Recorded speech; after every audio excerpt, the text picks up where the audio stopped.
actually as nice as Bridget Sweetwine pretended to be.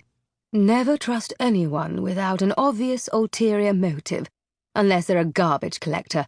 Don't hesitate to trust a garbage collector. That's what Big Nana, Imogen's grandmother, had always said. Now Bridget Sweetwine pranced up to Imogen, her curls bouncing unnecessarily. It made Imogen sick.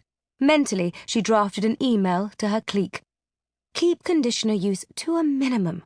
All strands of hair should obey the law of gravity. I just wanted to wish you all the luck in the world for the assembly, Sweetwine simpered, wringing her hands. I'm so nervous. Are you? She smiled at Imogen like some nauseating Victorian cherub. Imogen glared back. Just then Imogen's math teacher, Mrs. Pythagoras, stepped out onto the stage and tapped the microphone. Imogen turned from Sweetwine, fists unclenching. "Good morning, girls," Mrs. Pythagoras said. "It was on a lovely morning, just like this, that the ancient Persians discovered the triangle. And aren't we glad they did?" Imogen glanced around. She couldn't help but note that most of the girls, aside from Sweetwine of course, didn't seem that glad. But enough from me. Now for the moment you've all been waiting for. It's time to hear from the two exceptional students who are seeking your vote for head girl of Lillyworth. Please give a warm welcome to your first candidate, Imogen Collins. Imogen smiled at her classmates as she stood up and made her way to the stage, running a hand over her pearls and going over the opening lines of the speech in her head. But just as she was about to climb the steps, the school secretary scuttled onto the stage in front of her and whispered something into Mrs. Pythagoras's ear. Mrs. Pythagoras gasped. She rushed over to meet Imogen at the side of the stage. I'm so sorry, my dear, she said, but the headmistress has asked to see you in her office right away. Imogen stared at her, uncomprehending. Why? What's wrong? I'm afraid I don't know, said Mrs. Pythagoras. Imogen glanced back at her classmates, trying to look head-girlishly unbothered. Will I get to do my speech later? She asked from the corner of her mouth. I don't know that either, Mrs. Pythagoras said gently.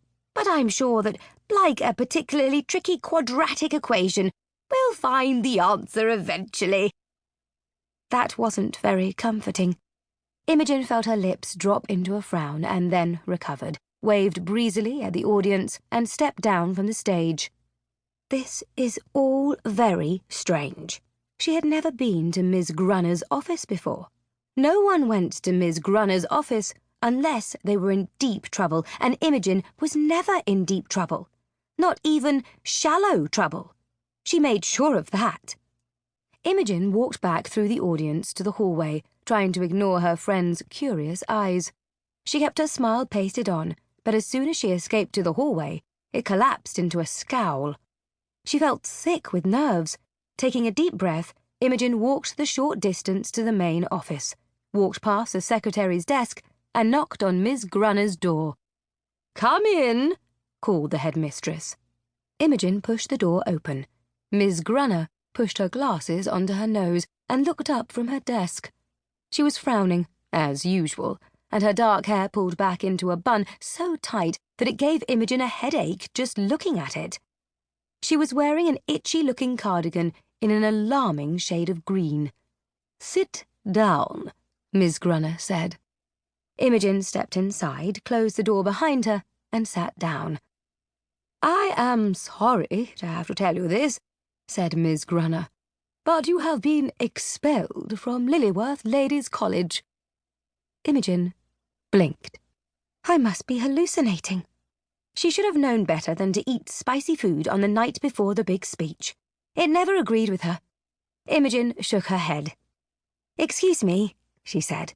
"Could you repeat that? For a moment I thought you said I'd been expelled." "You have," said Miss Grunner. "Effective immediately."